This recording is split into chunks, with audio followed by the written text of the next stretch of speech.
On a toujours joué l'été parce que, en fait, le passage de la compagnie amateur à la compagnie professionnelle s'est passé en 90.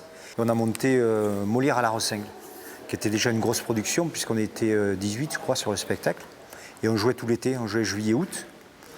Et on a eu la chance d'avoir un reportage FR3 à l'époque, qui nous a permis d'avoir un passage télé de 3 ou 4 minutes, donc ce qui était quand même super énorme pour l'époque, même aujourd'hui. Et donc voilà, donc la compagnie La Boîte à Jouer s'est créée aussi avec ce public-là d'été. Et très très très vite, au-delà de la Rossingue, on a aussi cherché d'autres lieux. Autour de Condom, on a quand même un potentiel de lieux à exploiter un panel assez impressionnant.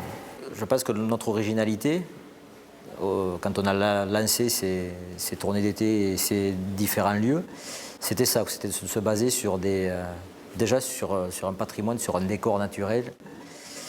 Ce qu'on a vu d'intéressant, notamment avec les compagnies associées, c'est que certains lieux pouvaient marcher, pas obligatoirement pour un style de spectacle spécifique.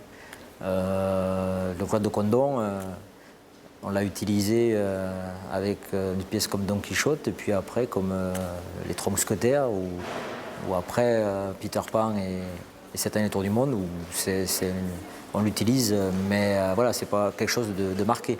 Peut-être qu'un de ces quatre, on fera un spectacle qui se déroulera dans une abbaye. Mais ces lieux-là permettent une créativité sans borne. Condom nous a permis aussi de faire du grand spectacle professionnel, puisque dès la première année où la mairie nous a demandé un spectacle ici, on ne voulait pas se louper, on voulait montrer tout ce qu'on savait faire et tout ce qu'on pouvait faire.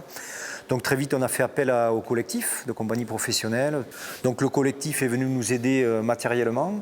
Et très vite aussi, des comédiens sont venus étoffer la compagnie de La Boîte à Jouer. Et voilà. Et donc on s'est dit, grâce à cette force-là, pourquoi pas développer encore plus et avoir un spectacle différent tous les soirs dans un lieu différent pendant 5 semaines. Il y a 2 ans, on nous a demandé de faire la même chose au niveau du Pays d'Armagnac. Et donc on a mis en place 6 mois de tournée, donc du mois de mai au mois d'octobre. Même si la plupart des dates sont encore assurées par des productions Boîte à Jouer, il y a le collectif qui est venu aussi renforcer un petit peu la programmation. Il y a trois volets dans ce qu'on pourrait appeler le côté animation, où c'est surtout le côté rencontre avec le public en fait. Donc il y a 3 temps. Il y a un temps qui existe sur notre période estivale, mais aussi tout au long de l'année, c'est le temps de l'après-spectacle, où on invite toujours les gens à rester pour discuter avec nous du spectacle, de la soirée, apporter des critiques, des bonnes, des mauvaises. Aujourd'hui, il fait beau. C'est bon pour l'impro. Et après, depuis quelques années, on a une animation de rue. Cette animation de rue, on l'a fait depuis que l'on joue sous le cloître l'été. Donc c'est le mardi matin, il y a 1h30 de spectacle dans la rue, c'est entièrement gratuit.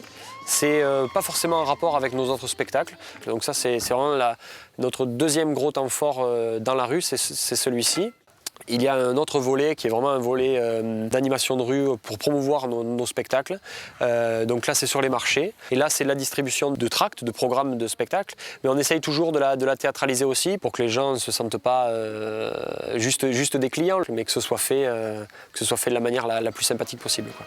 Il faut arriver à surprendre les gens, à les intéresser. Donc tous les ans, c'est un petit défi.